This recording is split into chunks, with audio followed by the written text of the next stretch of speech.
नमोस्तु महाराज जी। महाराज जी, मेरा प्रश्न है कि जब हमारा कोई लक्ष्य होता है तो हम उसके प्रति बहुत पॉजिटिव रहते हैं कि हमें उस लक्ष्य की प्राप्ति करनी है, हमें पॉजिटिव रहना है और हम उस लक्ष्य के हमेशा पीछे लगे रहते हैं। और महाराज जी, अगर हमारा वह छोटा सा लक्ष्य भी पूरा हो जाता है तो हमारे पास दो चीज़ें होती है कि अगर हमने प्राप्त कर लिया है वह, तो कहीं वह चला ना जाए, और दूसरा, जब हमारे पास लक्ष्य नहीं होता तो हम नकारात्मक विचारों से घिरे हुए होते हैं। तो महाराज जी, जीवन में हमारे पास लक्ष्य होना ज़रूरी है? देखिए, लक्ष्य तो होना चाहिए, लेकिन लक्ष्य भी दो प्रकार के, एक अंतिम लक्ष्य और एक तात्कानुवर्ती लक्ष्य।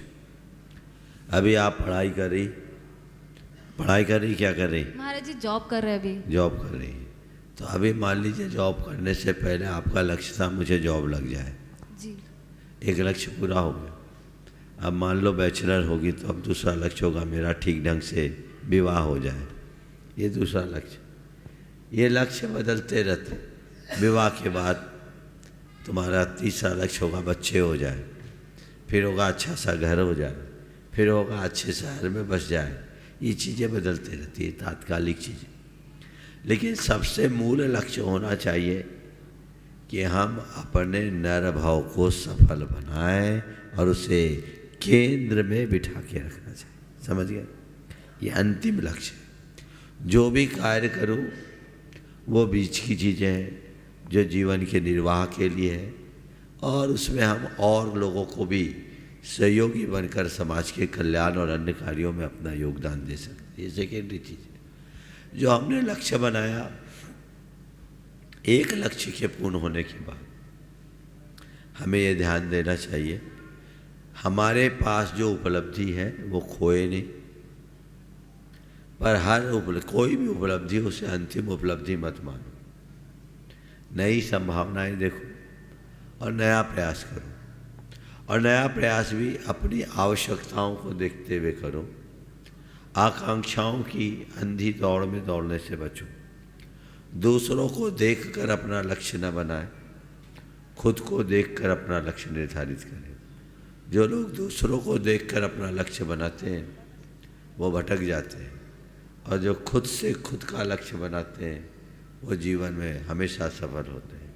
मेरी क्या आवश्यकता, मुझे वो करना, दूसरे को नहीं देखना। दूसरे को देखकर अगर लक्ष्य बनाओगे तो ज़िंदगी भर दौड़ते रहोगे, और खुद के हिसाब से अपना लक्ष्य बनाओगे तो हर पल आनंद से जियो।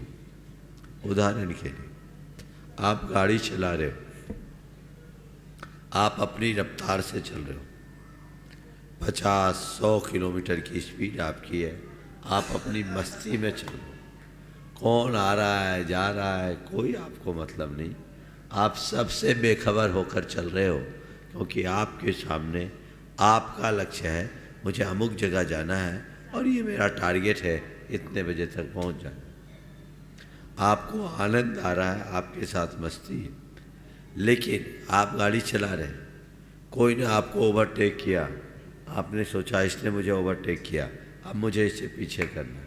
अब आप उसके पीछे लग गए, पूरी ताकत उसको पीछे करने में लगा दी।